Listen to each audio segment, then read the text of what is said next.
Hello friends, good evening. कैसे हैं आप सब? आशा करते हैं आप सब अच्छे होंगे।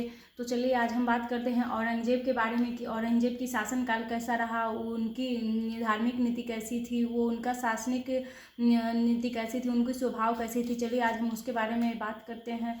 तो सबसे पहले जानते हैं कि औरंगजेब का कौन से संप्रदाय से वह ताल्लुकात रखता था। वह एक कट्टर मुस्लिम था और उसकी धार्मिक भावना भी संकुचित थी। वह गैर मुसलमानों को भी भले बुरे वो अपनाकर कुछ ऐसे गैर कानूनी हथकंडे अपनाकर वह गैर मुस्लिमों को भी मुस्लिम बनाना चाहता था। उसने आरंभ से ही औरंगजेब आरंभ से ही इस्लाम धर्म को फैलाना चाहता था। उसकी दृष्टि में अकबर के राष्ट्रीय राज्य की नीति इस्लाम धर्म के नियमों के विरुद्ध था। इस तरह औरंगजेब का मुख्य जीवन उद्देश्य राज्य में कुफ्र को समाप्त कर उसके नियमानुसार राज्य संचालन करना था। वह कुफ्र को समाप्त करना चाहता था। अतः उसने अपने उद्देश्य की हेतु कुरान के नियमानुसार कुरान में भी कई साधनों का वर्णित साधनों को भी अपनाया है। औरंगजेब के शासनकाल में हिंदुओं पर विशेष रूप से अत्यधिक अत्याचार हुए हैं। जो हिंदू धर्म के लोग हुआ करते थे उन पे औरंगजेब का बहुत ही ज़्यादा उन पे वह अत्यधिक अत्याचार किया करता था। यदि उनमें हिंदू और मुसलमान दोनों के रक्तों का मिश्रण था, तथापि वह हिंदुओं का ही विरोधी था। वह बड़ा हिंदू धर्मांध और अहिष्णु था। हिंदुओं का कट्टर शत्रु वह सिद्ध हुआ है। औरंगजेब वस्तुतः उसने ऐसे एक राज्य का ही निर्माण करना चाहा जिसमें इस्लाम और कुरान का साम्राज्य हो। मुसलमानों को सर्वोपरि अधिकार प्राप्त किए गए थे, परंतु औरंगजेब की नीति विरोधी था। वह नीति के विरोध था। वह नीति के विरोध अपना कार्य किया करता था। वह व्यवहारतः इतना कट्टर सुन्नी मुसलमान था कि उसने केवल हिंदुओं पर ही अत्याचार नहीं किया बल्कि शिया मुसलमानों पर भी उसने उतना ही अत्याचार किया है।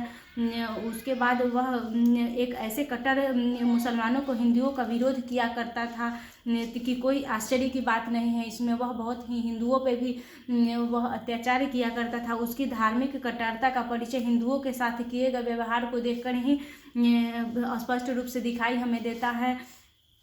औरंगजेब ने अपनी धार्मिक नीति के महत्वपूर्ण चरण विरोधी नीति के दरमियान में अनेक हिंदू मंदिरों को भी गिराने का आदेश जारी किया था। जिस समय वह गुजरात का सूबेदार था उसी समय उसने हिंदू मंदिरों का भी विध्वंस करना प्रारंभ कर दिया था। उसने कई मंदिरों को तोड़वा भी दिया। अहमदाबाद में चिंतामणि मंदिर में वो गो हत्या करवाकर उसने मस्जिद में परिणत करवा दिया था। गौ हत्या करवा कर मंदिर में लगवा दिया था। सिंहारूढ़ में ही ऐसे ही आज्ञा दी कि कटक के मेदिनीपुर के भी कई मंदिरों को उसने तोड़वा दिया था। जो हिंदू मंदिर थे वह हिंदुओं का कट्टर विरोधी भी था। शासनकाल के 12 वर्ष में उसने आज्ञा प्रसारित की कि हिंदुओं के जितने भी मंदिर है वे नष्ट कर दिए जाए, उसे तोड़ दिए जाए, उसे खंडित कर दिए जाए और उनके रीति रिवाजों का दमन भी कर दिया जाए। उनके रीति रिवाज कोई न अपनाए उसको ख़त्म कर दिया जाए, ऐसा औरंगजेब चाहता था हिंदुओं से। उसकी धार्मिक कट्टरता के कारण सोमनाथ का मंदिर भी और बनारस का विश्वनाथ मंदिर भी तोड़ दिया गया, वो तोड़वा दिया था। मथुरा का केशव राय का मंदिर भी नष्ट कर दिया था, उसने करवा दिया। अपने कुछ ऐसे उपद्रवियों को आदेश देकर वह मंदिरों को भी तोड़वा दिया है। उसने मंदिरों का निर्माण भी निषेध करवा दिया और कहीं भी मंदिर न बने ऐसा उसने निषेध कर दिया, वर्जित कर दिया कि मंदिर कहीं नहीं बने। जोधपुर के मंदिरों को भी ध्वंस कर मूर्तियाँ को गाड़ी में भरकर दिल्ली खाने जहाँ द्वारा भेज दिया गया। वह मंदिरों के तोड़वा कर उसके मूर्तियों को दिल्ली तक भेजवा दिया है उसने। और कई ऐसे मंदिरों है जिसका उसने वहीं पे उसका सत्यानाश कर दिया है, नष्ट कर दिया है। लगभग उसने 235 मंदिरों को नष्ट कर दिया है उदयपुर राज्य में। फिर जयपुर के मंदिर भी तोड़े जा रहे थे, तब राजपूतों ने विध्वंसकारियों का डटकर मुकाबला किया है। जब जयपुर का मंदिर औरंगजेब द्वारा तोड़ा जा रहा था तो जयपुर के राजपूतों ने उसका डटकर सामना किया है। उसके बाद बहुत से मंदिरों का तोड़ दिया गया। अंबर में लगभग 66 मंदिर भी तोड़े गए। इसके अतिरिक्त बीजापुर और गोलकुंडा में भी समस्त मंदिर विनिष्ट कर दिया गया, उसको ख़त्म कर दिया गया। उनकी जगह मस्जिदों का निर्माण कर दिया। जितने भी जगह उसने मंदिरों को तोड़वाया उतनी जगह उसने नए नए मस्जिदों का निर्माण भी करवाया था। औरंगजेब ने मंदिरों को तोड़ने फोड़ने के लिए एक अन्य विभाग भी खोल रखा था। हरिद्वार और अयोध्या के मंदिर भी तोड़ दिए गए थे। मंदिरों को विध्वंस कर अक्सर वहां गाय का भी वध किया जा रहा था और मूर्तियों का मुसलमानों के पैरों तले रौंद दिया जाता था। वो मुस्लिम पैरों से मंदिर तोड़कर मुस्लिम वो जो मूर्ति हुआ करती थी उसे अपने पैरों से रौंद दिया करते थे, तोड़ दिया करते थे। औरंगजेब ने न केवल हिंदुओं के मंदिरों और मस्जिद मूर्तियों को नष्ट नहीं किया, हिंदू सभ्यता का प्रचार करने वाले विद्यालयों का भी उसने विध्वंस कर दिया है। उसने कई धार्मिक विद्यालय धार्मिक शिक्षा नहीं दे सकते थे तथा मुसलमान हिंदू पाठशाला में शिक्षा ग्रहण नहीं कर सकते थे, इसलिए उसने कई ऐसे विद्यालयों का भी नष्ट किया है, उसे तोड़वा दिया है। पाठशाला भी कितने टूटे हैं। किंतु भारत एक बृहत देश है, यहाँ के सभी मंदिरों का विनाश करना धर्मार्थ अंग्रेज के औरंगजेब के संभव नहीं था। यह कठिन अवश्य था, परंतु उसने पूरी जगह का मंदिरों का सत्यानाश नहीं हो पाया था। यह एक बहुत ही कठिन कार्य था। समकालीन मुस्लिम उसे जीवित संत या जिंदा पीर कहा करते थे। जो समकालीन उस समय के जो मुस्लिम होते थे उसे जीवित संत कहा करते थे। उसे लोग डेरिश बॉर्न इन पर्पल भी कहा करते थे। डेरिश बॉर्न इन पर्पल कहा करते थे। इतना ही नहीं, हिंदुओं को विक्रय की सभी चीज़ों का मुसलमानों से अधिक चुंगी देनी पड़ती थी। जो भी हिंदू सामान बेचते थे वो मुसलमानों से अधिक उससे पैसे देकर तभी उसे वह बेचा करते थे। जब मुसलमान व्यापारियों के सभी प्रकार की चुंगी की छूट दे दी गई, परंतु हिंदू व्यापारियों को पुराने ही दर पर चुंगी देनी पड़ती थी, उसे लगान पुराने ही दर पे देना पड़ता था। फिर इसके बाद अतिरिक्त औरंगजेब ने हिंदुओं की व्यक्तिगत स्वतंत्रता का भी अपहरण कर लिया। वह वहाँ की जनता, हिंदू जनता जो थी वह स्वतंत्र नहीं थी, उसकी स्वतंत्रता भी छीन ली गई थी। उसने अनेक धार्मिक रीति रिवाजों पर भी रोक लगा दी थी कि यह धर्म का कार्य नहीं करना है। झरोखा दर्शन की प्रथा औरंगजेब ने बंद करवा दी थी। झरोखा दर्शन जिसमें कई सारे झरोखे के साथ उसमें दर्शन के लिए गांव-गांव घुमाया जाता था, यह औरंगजेब ने बंद करवा दिया था। दिवाली, होली के त्योहारों पर भी रोक लगवा दी गई थी। फैशन को निरुत्साहित किया गया था। दाढ़ी की लंबाई भी निश्चित कर दी गई थी। पुरुषों की दाढ़ी की लंबाई निश्चित कर दी गई थी। हिंदू मुस्लिम पर्व त्योहारों के लिए बच्चों के लिए मनोरंजन की चीज़ें जैसे मिट्टी की मूर्तियाँ बनाई जाती है, पशु पक्षी स्त्री पुरुष इत्यादि जो बच्चे के लिए खेलने के लिए खिलौने होते हैं, उस पर भी वो रोक लगा दिया था। और उसके बाद से औरंगजेब द्वारा इस प्रकार की मूर्तियों के निर्माण पर प्रतिबंध लगा दिया गया था। वह मना कर दिया था, प्रतिबंध लगा दिया था। फिर मुहर्रम के समय जुलूस निकालने पर भी प्रतिबंध लगा दिया गया था कि मुहर्रम के समय जुलूस नहीं निकालना है। सती प्रथा पर भी उसने रोक लगा दी गई। इतना ही नहीं, औरंगजेब ने सिक्कों पर से कलमा भी हटवा दिया गया था और इस्लाम के प्रचार के लिए नियुक्ति भी कर दी थी। फिर दरबार में संगीत और संगीत दलों पर भी प्रतिबंध लगा दिया गया। अर्थात उसने ऐसे अपने से कई ऐसे गैर कानूनी कार्य भी किए हैं जो वह खुद उसका समर्थन कर सके, ऐसा वो करता था।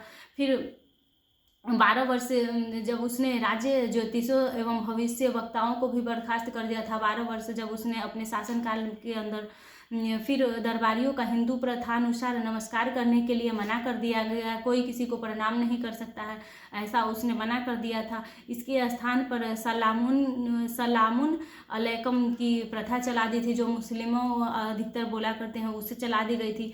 शराब पीने पर भी प्रतिबंध लगा दिया गया था। शराब पीने वाले का एवं बनाने वाले का एक हाथ और एक पैर दरोगा काट लिया करता था, उसने इस पे भी रोक लगा दी थी।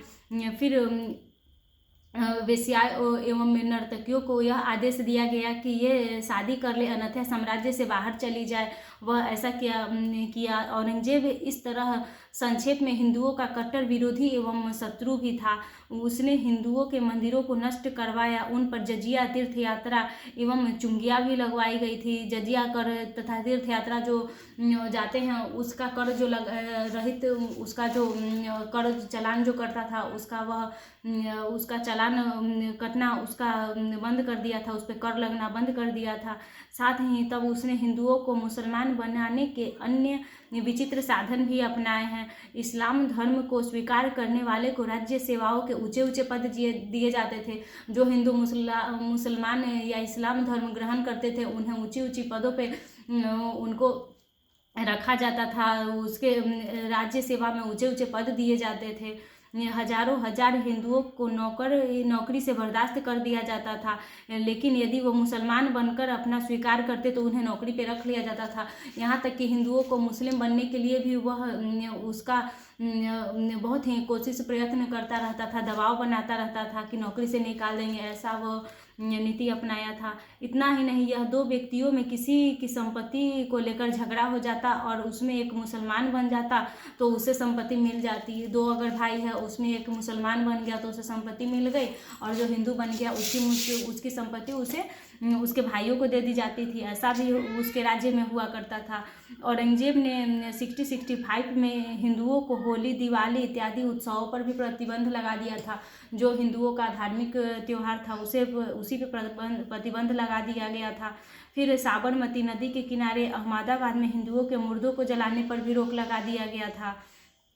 फिर एक आदेश के द्वारा यह भी बतलाया गया था कि मराठों राजपूतों को छोड़कर अन्य कोई भी हिंदू ईरानी घोड़े या हाथी का पालकी पर नहीं बैठ सकता है। उसने ऐसा भी प्रतिबंध लगवा दिया था।